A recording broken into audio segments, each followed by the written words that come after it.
नमस्कार दोस्तों, माँ बाप के अच्छे और बुरे कर्मों का फल उनकी औलाद को भोगना पड़ता है। यह बात कहाँ तक सही है? मनुष्य को खुद के अच्छे और बुरे कर्मों का फल तो उन्हें भोगना ही पड़ता है तथा माँ बाप के द्वारा किए गए कर्मों का फल भी उन्हें भोगना पड़ता है। दोस्तों, कहते हैं ना कि जैसे औलाद बुरा या अच्छा कर्म करती है तो उसे उनके माता पिता को भोगना पड़ता है, उसी प्रकार औलाद के माता पिता के बुरे और अच्छे कर्मों का फल उनकी औलाद को मिलता है तथा भोगना पड़ता है। दोस्तों, एक बार भगवान विष्णु और माता लक्ष्मी क्षीर सागर में शेषनाग की सैया पर विश्राम कर रहे थे। तभी माता लक्ष्मी कहती हैं, हे स्वामी, आज मेरे मन में कुछ प्रश्न चल रहे हैं जो मुझे बहुत विचलित कर रहे हैं। कृपया मेरे प्रश्न का उत्तर देकर मेरे मन को शांत कीजिए। तब भगवान विष्णु कहते हैं, हे देवी, तुम्हारे मन में जो भी प्रश्न है निसंकोच होकर पूछो। फिर माता लक्ष्मी कहती हैं, हे स्वामी, मेरा प्रश्न यह है कि क्या माँ बाप के अच्छे और बुरे कर्मों का फल पुत्र को भी भोगना पड़ता है? दोस्तों, तभी भगवान विष्णु कहते हैं, हे देवी, अवश्य ही भोगना पड़ता है। आज हम आपको एक प्राचीन कथा सुनाते हैं जिसे सुनने के बाद आपको पता चल जाएगा कि कैसे माँ बाप के अच्छे और बुरे कर्मों का फल उनकी औलाद को मिलता है या भोगना पड़ता है। दोस्तों, फिर भगवान विष्णु कथा को आरंभ करते हैं और कहते हैं, हे देवी, प्राचीन काल की बात है। एक गांव में एक श्याम नाम का किसान रहता था। वह किसान बहुत ही गरीब था जो किसी तरह से मेहनत और मजदूरी करके अपने घर का खर्च चलाता था। उसे मजदूरी में दिन भर काम करने के बाद 30 रुपया मिलते थे। उसमें से वह नित्य 15 रुपया दान करता और 15 रुपया में अपने परिवार का पालन पोषण करता था। इस तरह से करते हुए कुछ समय बीत गया और इसके बाद उसके 2 पुत्र हुए, जिससे अब उस श्याम के परिवार में कुल 4 सदस्य हो गए, 2 पति पत्नी और उसके 2 जुड़वा लड़के। धीरे धीरे उनके पालन पोषण में किसान को समस्या होने लगी, क्योंकि इधर दिन के दिन महंगाई बढ़ती जा रही थी। दोस्तों, फिर भगवान विष्णु माता लक्ष्मी से कहते हैं, हे देवी, किसी दिन किसान के लड़के ने अपने पिताजी से कहा कि पिताजी, आप नित्य 30 रुपए कमाते हैं, जिसमें से 15 रुपया आप दान कर देते हैं और 15 रुपये में हम अपना गुजारा कैसे कर पाएंगे?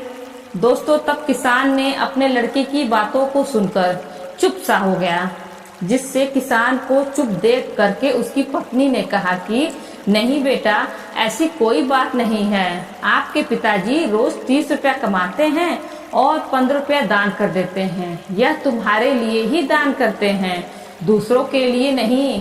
दोस्तों, लेकिन वह दोनों लड़के इस बात को नहीं समझते थे, क्योंकि वह दोनों नन्हे बालक थे। दोस्तों, फिर भगवान विष्णु कहते हैं, हे देवी, फिर इसी तरह से कुछ समय बीतता गया और किसान के दोनों लड़के धीरे धीरे बड़े होने लगे।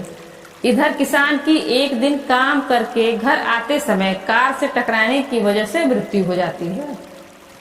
तब किसान की पत्नी को पति की मृत्यु की खबर मिली तो उनको बड़ा दुख हुआ और फिर एक दिन किसान के दोनों लड़कों ने अपनी माँ से पूछा कि माता जी, हमारे पिताजी कहाँ चले गए हैं? तब किसान की पत्नी ने कहा कि बेटे, तुम्हारे पिताजी हम सबको छोड़ करके भगवान भोले बाबा के पास चले गए हैं। जब तुम्हारे पिताजी थे तो रोजाना 30 रुपया कमाते थे और 15 रुपए की बचत करते थे। हमारा पालन पोषण उसी 15 रुपया में करते और बाकी का 15 रुपया वह दान करते थे। अब हमारा पालन पोषण कैसे होगा? कैसे हमारा पेट भरेगा? माँ ने अपने दोनों बच्चों से कहा, बेटो, जिस घर में गरीबी होती है उसका कोई सहायक नहीं होता है, उसे सभी दूर भागने लगते हैं सिवाय भगवान के अलावा बेटा, क्योंकि वही गरीबी के सहायक होते हैं। तब बेटों ने अपनी माँ से कहा कि माता जी, ऐसा मत सोचिए, हम दोनों भाई भगवान भोले बाबा के पास जाएंगे और अपने पिता को लेकर आएंगे, क्योंकि भगवान भोले बाबा बड़े दयालु हैं, इसलिए वह हमारे दुखों को देखकर हमारे ऊपर अवश्य ही उन्हें दया आएगी और वह हमारे पिताजी को हमारे साथ अवश्य ही भेज देंगे। दोस्तों, वह नन्हे बच्चों की बात पर उसकी माँ ध्यान नहीं देती है और एक दिन किसान की पत्नी अपने दोनों लड़कों को घर पर छोड़कर गांव के किसी काम के लिए चली गई और उधर जो उसके दोनों लड़के थे वह दोनों भाई आपस में सोचने लगे, क्यों ना हम कैलाश पर्वत पर भगवान शंकर के पास चलें और अपने पिताजी को वापस लेकर आएं। ऐसा सोच करके अपने पिताजी को लाने के लिए वह दोनों भाई भी अपने घर से चल देते हैं।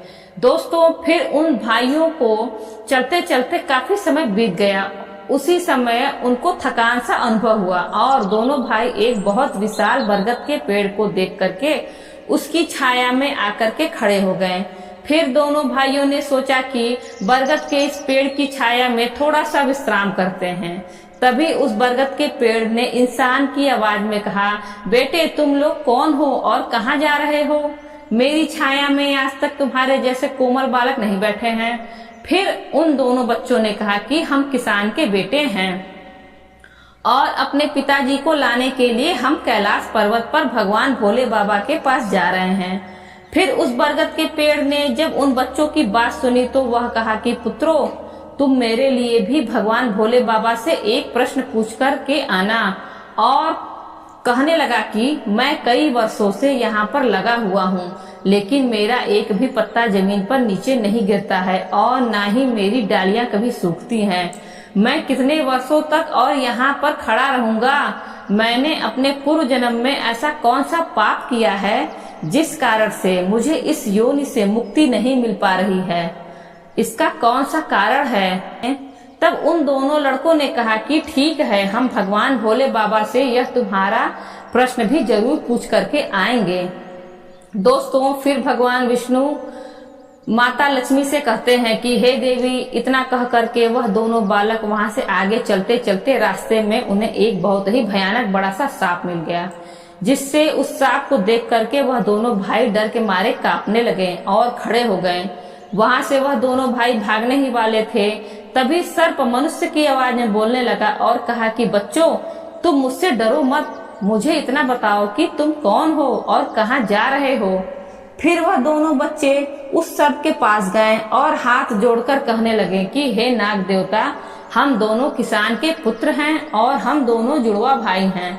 हम दोनों कैलाश पर्वत पर भगवान भोलेनाथ के पास अपने पिताजी को लेने जा रहे हैं। तब उस सांप ने कहा कि बच्चों, तुम भगवान भोलेनाथ से मेरा एक प्रश्न पूछ करके आना। मैं कई वर्षों से यहाँ पर पड़ा हुआ हूँ, मेरे से अब चला भी नहीं जाता। मेरे शरीर में इतनी जान नहीं है कि मैं थोड़ा सा भी चल फिर सकूं।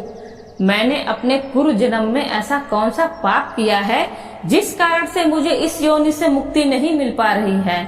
इसका कौन सा कारण है? तब उन लड़कों ने कहा ठीक है, हम भगवान भोले बाबा से तुम्हारा यह प्रश्न पूछ करके जरूर आएंगे। दोस्तों, फिर भगवान विष्णु माता लक्ष्मी से कहते हैं, हे देवी, इतना कह करके वह दोनों लड़के आगे चलने लगे। फिर चलते चलते रास्ते में उन्हें एक सेठ जी मिले, जिससे सेठ ने कहा कि बच्चों, तुम दोनों कौन हो और इतनी कड़ी धूप और गर्मी में कहाँ जा रहे हो? देखने में तो तुम बड़े ही सुकुमार और कोमल लग रहे हो। तब उन लड़कों ने कहा कि सेठ जी, हम दोनों किसान के बेटे हैं और हम दोनों सगे जुड़वा भाई हैं। हम दोनों कैलाश पर्वत पर भगवान भोले बाबा के पास अपने पिताजी को लाने के लिए जा रहे हैं। तब उस सेठ ने कहा कि तुम भगवान शंकर से मेरा एक प्रश्न पूछ कर आना। फिर वह सेठ कहता है कि हे बेटो, मैं चलते हुए राहगीरों की प्यास बुझाने के लिए कई सालों से यहाँ पर एक कुआं खुदवा रहा हूँ, लेकिन इसमें पानी अभी तक नहीं निकला है। मैंने अपने पूर्व जन्म में ऐसा कौन सा अपराध किया था जिस कारण से उस कुएं में अभी तक पानी नहीं निकला है?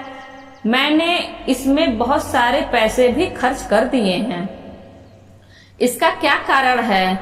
फिर उन लड़कों ने कहा ठीक है सेठ जी, हम भगवान भोले बाबा से तुम्हारा यह प्रश्न पूछ करके जरूर वापस आएंगे। फिर दोस्तों, भगवान विष्णु माता लक्ष्मी से कहते हैं, हे देवी, इतना कह करके वे दोनों बालक वहां से आगे की ओर चल दिए और चलते चलते रास्ते में उन्हें एक बहती हुई नदी मिली। फिर धीरे धीरे दोनों भाई नदी के किनारे पर पहुंचे तो उस नदी से एक मछली निकलकर उनके पैरों के पास आ गई और कहने लगी, हे बच्चों, तुम कौन हो और कहाँ जा रहे हो? तुम दोनों बिना नाव के ही क्यों जा रहे हो? तब उन्होंने कहा कि नाव में बैठने के लिए हमारे पास पैसे नहीं हैं, क्योंकि हमारे जो पिताजी थे वे नित्य 30 रुपया कमाते थे, जिसमें से 15 रुपया रोजाना वे दान कर देते थे और 15 रुपये में से हमारा पालन पोषण होता था और किसी तरह से हमारे घर का गुजारा होता था। अब तो हमारे पिताजी घर नहीं हैं, वे भगवान भोले बाबा के पास चले गए हैं।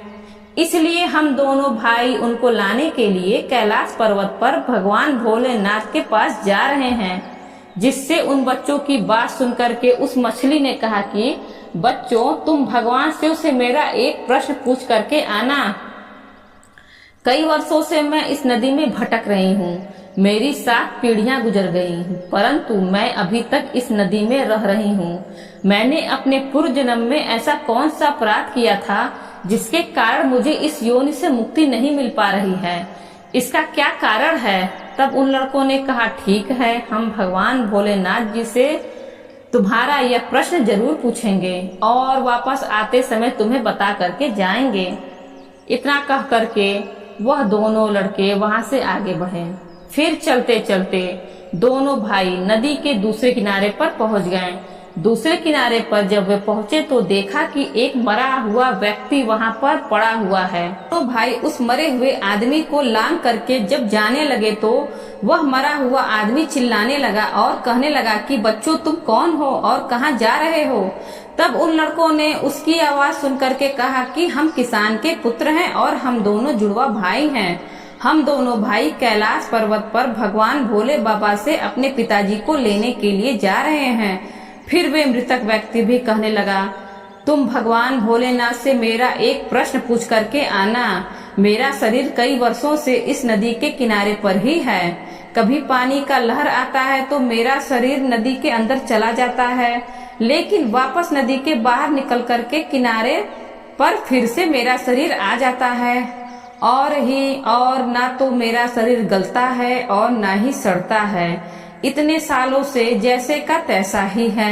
मैंने अपने पूर्व जन्म में ऐसा कौन सा पाप किया था जिसके कारण मुझे इस शरीर से मुक्ति नहीं मिल पा रही है और इसका क्या कारण है? फिर उन लड़कों ने कहा, ठीक है, हम भगवान भोलेनाथ से तुम्हारा यह प्रश्न पूछ करके जरूर आएंगे। इतना करके वो दोनों बालक चलने लगे। फिर वहां से चलते चलते दोनों भाई कैलाश पर्वत पर भगवान शिव के पास पहुंच गए और हाथ जोड़ करके भगवान भोलेनाथ को दोनों भाई प्रणाम किया और कहने लगे, हे भोले बाबा, मेरे पिताजी कहाँ पर हैं? जब हमारे पिताजी घर पर थे तो वे रोजाना 30 रुपए कमाते थे और जिसमें से 15 रुपया दान करते और 15 रुपयों से हम लोगों का पालन पोषण करते थे। लेकिन अब वे जब घर पर नहीं हैं तो हम दोनों भाई और हमारी माँ भूखे मर रहे हैं। आप उन्हें जल्दी से हमारे साथ हमारे घर पर भेज दीजिए। दोस्तों, फिर भगवान विष्णु माता लक्ष्मी से कहते हैं, हे देवी। भगवान भोले बाबा ने उन दोनों बालकों की बात सुनकर कहा, ठीक है, मैं तुम्हारे पिताजी को घर पर भेज दूंगा, पहले तुम दोनों भाई यहाँ पर बैठो। भगवान भोलेनाथ ने उन दोनों बालकों को अपने पास में बिठाया और उनको भोजन कराया और भोजन कराने के बाद पूछा कि तुम दोनों भाइयों को और क्या चाहिए। दोस्तों, फिर उन दोनों लड़कों ने रास्ते में जो जो उनको मिला था उनके प्रश्न भोलेनाथ से पूछे। तब भगवान भोले बाबा ने उन सभी के प्रश्नों का भी उत्तर दिया और कहा, हे पुत्रों, तुम दोनों जाते समय उन सबको उनके उत्तर बताते जाना। और भगवान भोलेनाथ ने कहा कि तुम दोनों अपने घर पर जाओ, तुम्हारी माँ तुम्हारा इंतजार कर रही है, तुम्हारे पिताजी तुम्हारे घर पहुँच जाएंगे। फिर दोनों भाई भगवान भोलेनाथ को प्रणाम करके वहां से वापस अपने घर रवाना होने के लिए चलने लगे। चलते चलते रास्ते में सबसे पहले उन्हें वही मरा हुआ आदमी मिला जो नदी के किनारे पर पड़ा हुआ था।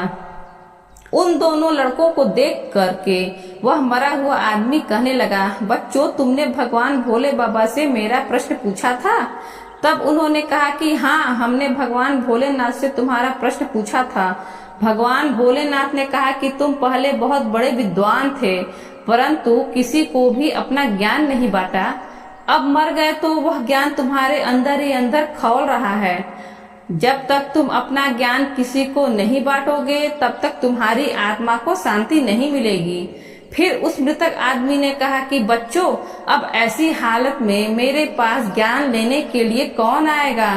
तुम ही मेरा ज्ञान ले लो। फिर उस मृतक आदमी ने दोनों भाइयों को जितना भी उसके पास ज्ञान था वह सारा ज्ञान उन दोनों बालकों को दे दिया और ज्ञान देने के बाद तुरंत ही उसकी आत्मा को मोक्ष की प्राप्ति हो गई। फिर दोनों भाई वहां से आगे चल पड़े। चलते चलते उन्हें वही मछली मिली। फिर मछली ने कहा कि बच्चों, क्या तुमने भगवान भोले बाबा से मेरा प्रश्न पूछा था?